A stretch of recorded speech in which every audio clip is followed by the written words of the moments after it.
Yeah, Brittany, today was the first day of school for Sacramento City Unified School District. And let me tell you this, there's 81 schools in the district, 47,000 students, and 3,000 staff members. So officials are trying to make sure that everybody stays safe during the pandemic with in-person learning. And they say that the solution to that will be mass testing.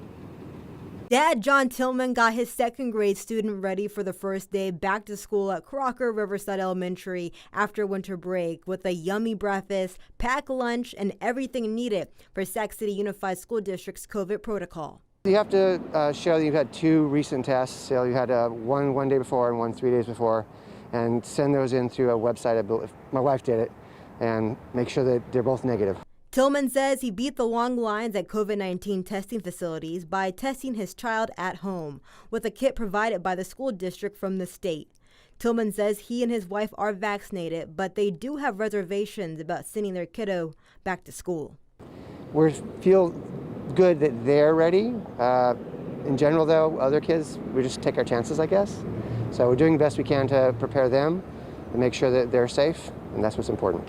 Rena Kwong's student is a kindergartner, and she says although her family is vaccinated, she's not ready to give her daughter the shot. Came a little bit early because on their website it did say to have your child tested before they came back to school.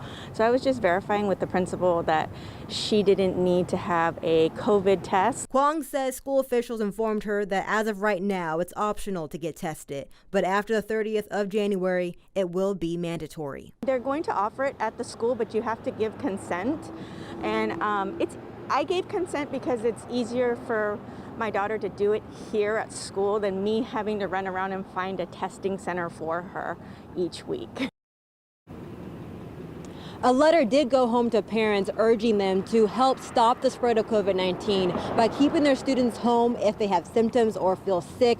Also by making sure they get that COVID-19 test and that it is negative before they return to the classroom. And also, if their student is eligible for the vaccine, they're asking parents to get their students vaccinated. That's the #1 way to beat this pandemic. Brittany. Well, as a parent, it's good to hear that there'll be mass testing. Thank you for breaking it all down. A lot of parents anxious today.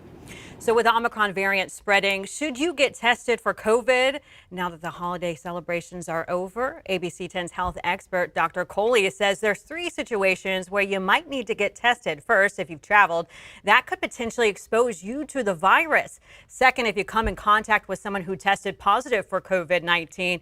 And third, if you're showing any symptoms. Due to the surge cases and the urge for students and staff to get tested, UC Davis and other UC schools will start classes online today. For now, remote learning is expected to last for 1 week.